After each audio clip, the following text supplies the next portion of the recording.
Okay, so what I was seeing in terms of pre-ordering is that a lot of people don't want to wait for their vehicle. Okay, maybe I'll share my screen. So this is really the basis of why for what we want to do on December 15th. I thought it'd be a great idea for us to take a look at how we can take advantage of delivery delays and inventory shortages. And so this stat came from Auto Trader that showed 2 in 3 shoppers believe vehicle availability and delivery timeframe is important or very important. So 66%. And the thing is, most would indicate that they would consider switching brands or models if the wait is too long. So that's a major problem. Car shoppers expect to be driving sooner rather than later. So if you have vehicles in stock, you should be letting people know that. And if you don't have vehicles in stock, then you have to have strategies. Like both have to have strategies, right? To mitigate or at least take advantage of. You always want to take advantage of a situation. What do you think, like from the digital retailing side? So actually, when we are rolling out virtual inventory or virtual build and price inventory for digital retailing for motor commerce, I've used these stats, and we've summarized. There's 4 of them that I pulled out here. One is 42% of shoppers would wait to buy their most preferred vehicle model despite out of stock or delivery delay. Among shoppers who would wait to buy their preferred model, 52% are open to switch, buying another brand and model while waiting. And then of shoppers who would consider spending more time to comparison shop online, half of them would be willing to spend an additional 2 to 4 hours. And then the last one here is the shoppers would consider delaying their vehicle purchase. About 60% would be willing to delay more than 6 months. So how dealers can leverage this is they know that consumers are prepared to do more research, they're willing to wait, but you need to engage with them because then they will go elsewhere and they will be willing to switch, make some models so they can go to your competition basically, right? Right. Yeah, so it's important to control the messaging. Yeah, control the messaging, start the conversation, create those carts, leveraging our like virtual build and price inventory, and then keep them engaged throughout that process. So you can update them on delivery dates, you can get them to do additional steps before they head to the showroom. So you can get their trade appraised, you can get their financing set up, you can almost like do everything else other than just pick up the vehicle. Right. And as long as your advertising kind of states it, where it's like, hey, by the way, it's going to take 3, 4, 6 months possibly for your vehicle to get there. Let's start now so that we can be ready by the time you want a vehicle. Yeah, and then with the additional steps, you know, that they like every time they do something else, they deeper in the funnel, less likely to go elsewhere. But if you don't engage with them, then they will go elsewhere, right? That's true. Yeah. And then dealers who leverage this, so we ran a pilot, and dealerships who are leveraging this as like a dealer quoting tool for inventory that's not yet in stock. They were able to connect in an additional between 15 and 30 prospects a month. Oh, really? That they didn't have yet in stock. Yeah. Okay. Yeah. Okay, good. Yeah, that's exactly what we're looking for. And like dealers have to start thinking about advertising, I want to say 4th dimensionally. In other words, thinking about future buyers. I sound like, Back to the Future. Doc would say that 4th dimensionally. Think about the future. Don't think about the buyers now. Think about buyers now with one campaign, but think about future buyers in another campaign, right? And then, and leverage the seasonal like lows when there is lower traffic to make yourself more active and busy when it comes to February and March already, right? Like leverage this time to reach out to even to other prospects who potentially you can move them into different models too, right? Yeah, and this is a good time now. I'm just going to stop the share. This is the good time now to prepare because January and February people tend to do more research anyways, irrespective of inventory shortages. So getting a strategy up for January, I think is important. So now that we're doing this on the 15th, you and I, prepare everybody, our dealers, for January so that they are well prepared to really capture that spring market, like in March and April, where everybody's ready to buy. Yeah, and it's also the ability to handle customers on cars that is their preferred make or model, but you don't have it. Like it's versus like just providing a piece of paper with your telephone number or a business card. You can actually start them in the process. Yeah. And then they get to choose their car, because there is on that study that we'll share on the 15th, there is a percentage of people that are kind of settle. They might settle, but is that the best user experience? Like, is somebody going to settle now and then 3 years from now go, oh, I didn't really get the car I wanted. Maybe I'll switch over to another dealer, whatever the case is, right?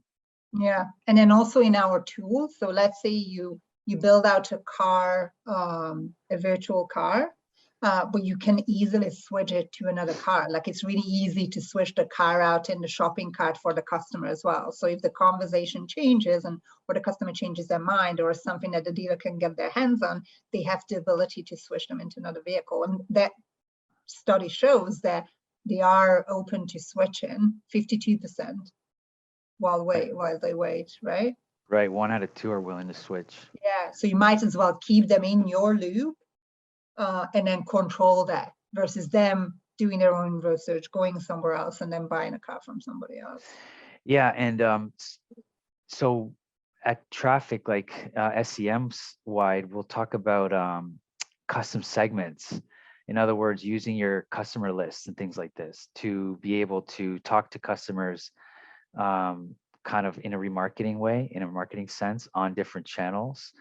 And I'll have some slides to go over kind of that angle, because you can do that as well as email marketing and a few other things that you can do to, I always say you have to be proactive.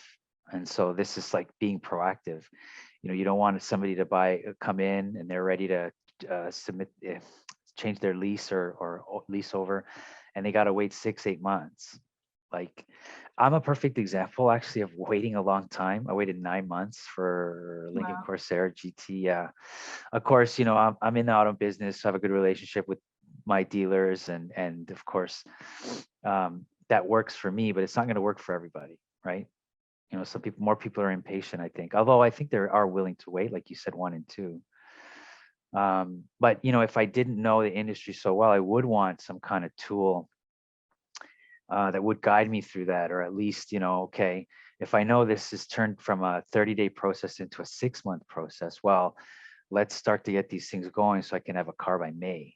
Yeah, and it gives you that flexibility that within there, you can switch the customer, right?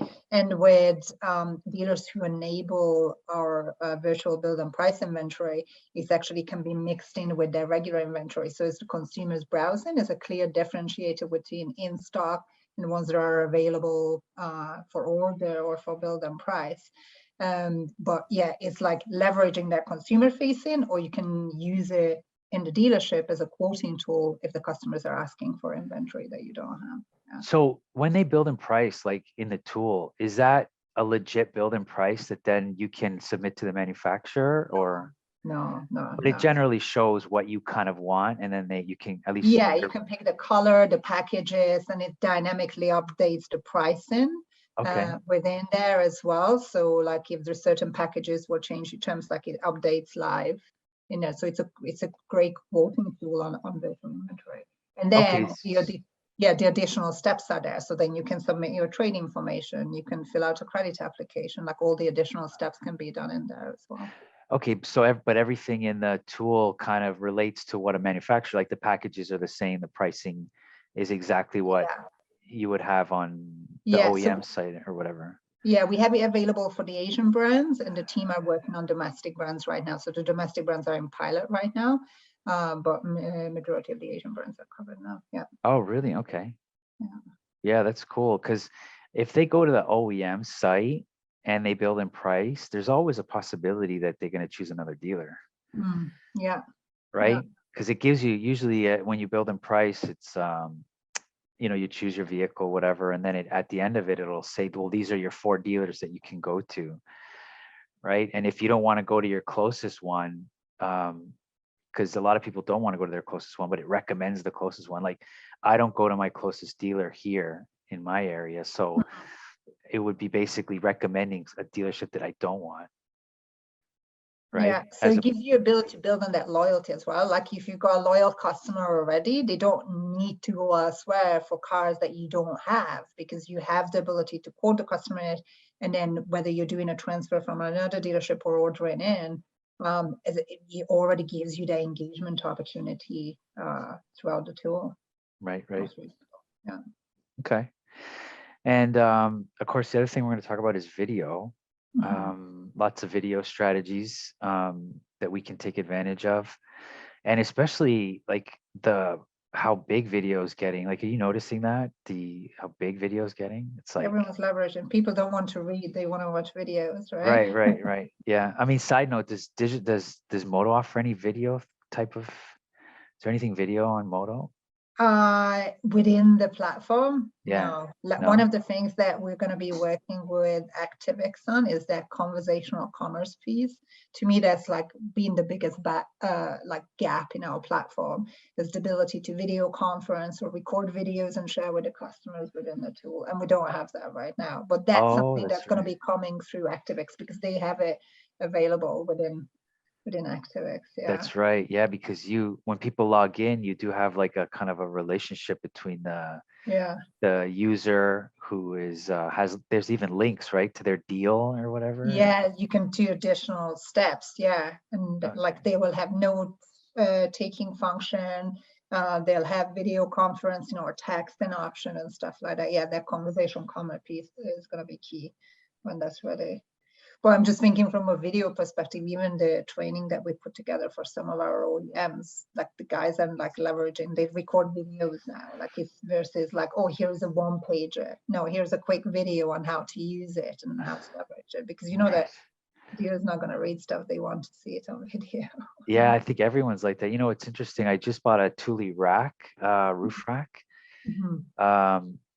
because the other one didn't fit. But anyways, of course, when they send it, they gave me an instruction booklet, right? And so I see all these pieces, and I'm just like, I just went straight to YouTube. Of course. To look at Thule.